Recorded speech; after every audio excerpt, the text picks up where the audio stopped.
শ্বেতশুভ্র সুদর্শন এক কুকুর keeper. Dhaka elephant রোডের সায়েন্স ল্যাবরেটরি সড়কের বাটার মোড় পর্যন্ত তার বিচরণ। এলাকার আবাসিক বাসিন্দাদের অত্যন্ত প্রিয় এই কুকুরটি, তবে সেটি এখন অতীত। গত 8ই মার্চ মনোবিকারগ্রস্ত মানুষরূপী এক পাষণ্ড তাকে নির্মমভাবে হত্যা করে। এলাকার এক প্রাণীপ্রেমী ও অধিকার কর্মী নিউ মার্কেট থানায় মামলা করলে ওই দিনই কিপারের হত্যাকারী আলাউদ্দিনকে গ্রেফতার করে পুলিশ। স্থানীয় লোকজন জানিয়েছেন, 8ই মার্চ সকাল 10টার দিকে কিপারকে ঘুমন্ত অবস্থায় হত্যা করা হয়। সিসিটিভি ফুটেজে ধরা পড়ে কিভাবে ভারী কংক্রিটের স্ল্যাব দিয়ে কুকুরটির মাথায় আঘাত করে হত্যা করা হয়।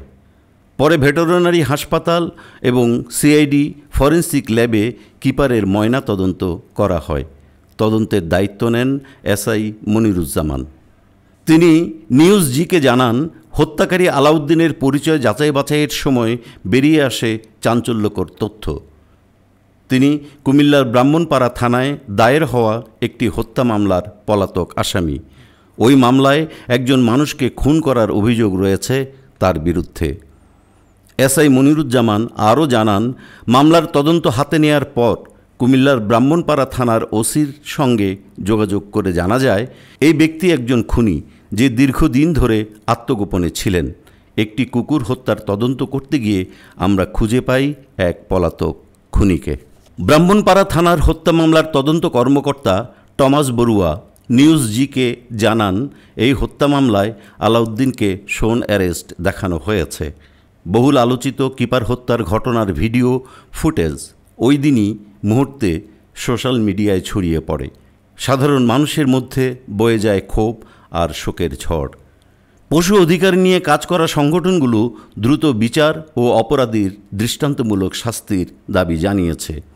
এলাকার বাসিন্দারা জানান, তারা খুব যত্ন নিতেন কিপারের। তার জন্য নিয়মিত খাবারের ব্যবস্থা করতেন, এমনকি তাকে নিয়মিত ভ্যাকসিনও দেয়া হতো। কিপার রাতে এলাকায় নিরাপত্তা রক্ষায় সচেষ্ট থাকত। এই নির্মম ঘটনা নিয়ে প্রতিক্রিয়া জানিয়ে প্রাণী অধিকার কর্মী অরুণাভ রহমান অঞ্জন বলেন, কুকুর বিড়ালের সাথে মানুষের আচরণ তার মানসিক গঠনেরও পরিচয় দেয়। যারা প্রাণীদের সাথে নির্দয় নিষ্ঠুর আচরণ করে বা এদের হত্যা করে, তারা মানুষও খুন করতে পারে। এই ঘটনা তার জ্বলন্ত প্রমাণ। পুলিশ সূত্রে জানা গেছে, খুব শীঘ্রই অভিযুক্ত আলাউদ্দিনের বিরুদ্ধে কিপার হত্যার চার্জশিট দাখিল করা হবে।